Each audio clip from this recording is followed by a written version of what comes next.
বলেন। ঘটেছিল বলতে ট্রেকিংয়ে বরাবরই একটু ঘোরার মানে আর কি ঘুরতে ভালোবাসে। তো ট্রেকিং করতে খুবই ভালোবাসতো। মানে ট্রেকিং যাবে বলে তার নিজেই সব প্ল্যানিং করা, সব কিছু নিজেই সব করতো। তা এই কিছুদিন আগে একটা ট্রেকিং প্ল্যান হলো, 5 জন বন্ধুরা মিলে যাবে।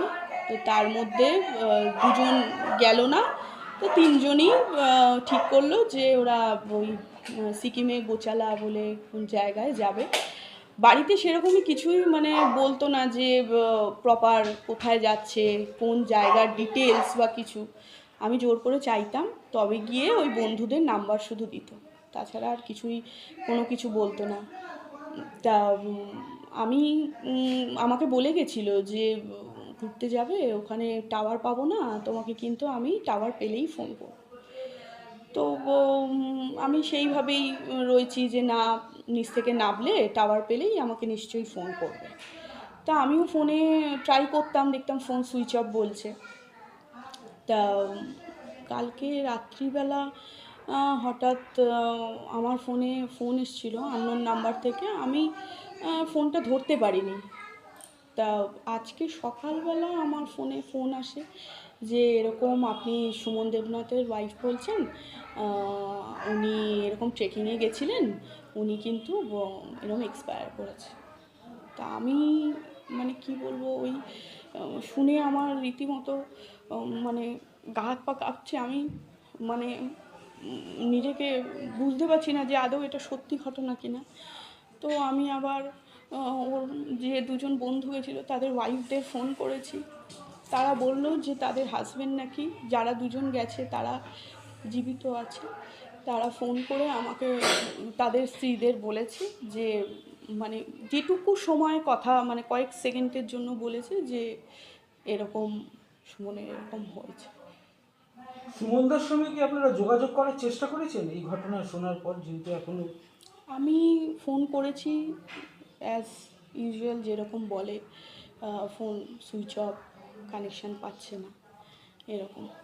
কবে গিয়েছিল এখান থেকে? গেছিল শুক্রবার। এই গত শুক্রবার? গত শুক্রবার গেছিল। তা আজকে এই ধরনের ঘটনা, আজকে আপনার কি কোনো হয়েছে। সন্দেহ হচ্ছে কিছু কোনো বিষয়ে? যে সন্দেহ বলতে গেলে অ্যাকচুয়ালি দেখুন, ওকে সবাই ভালোবাসে। ওর বন্ধু সার্কেল ভীষণ ভালো। ওর পাড়াতেও বলুন, অফিসেও বলুন, ওর মানে কী বলবো, ও আমার মনে হয় না ওর আলাদা করে কোনো মানে শত্রু থাকার কথা। কারণ ও এত সবার সাথে মানে সবাই ওকে মানে চিনতই যে ও ঘুরতে ভালোবাসে, খেতে ভালোবাসে, মানে এটাই ওর প্যাশন ছিল আর কি।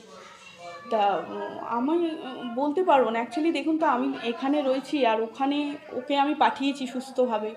আমি তো স্বপ্নেও ভাবতে পারিনি যে এরকম আমাদের আকাশ ভেঙে পড়বে। আমার ছোট মেয়েটাকেও আমি এখনও অবধি বলতে পারিনি যে ওর বাবা হয়তো আর কোনো দিন ফিরবে না আমার কাছে। ও হয়তো সেই আশা করে বসে আছে যে ওর বাবা আসবে ওর কাছে। সিকিমে কোথায় এই ঘটনাটা ঘটেছিল? আমি যেটুকু জানি, গোছালা বলে কোন একটা ট্রেক আছে, সেখানে এরকম একটা কিছু হচ্ছে। আপনারা কি বাড়ির লোক গেছে ওখানে? না, আমরা এখনো যাইনি। অফিসের সবাই, আমাদের বাড়ি থেকে যাওয়া হবে, আমার শ্বশুর মশাই, আমার আর যারা আছে সবাই সবাই যাবে। আপনার নাম বলতে? আমার নাম সুনন্দা দেবনাথ। এই সুমনদা কে? আমি ওনার ওয়াইফ হই।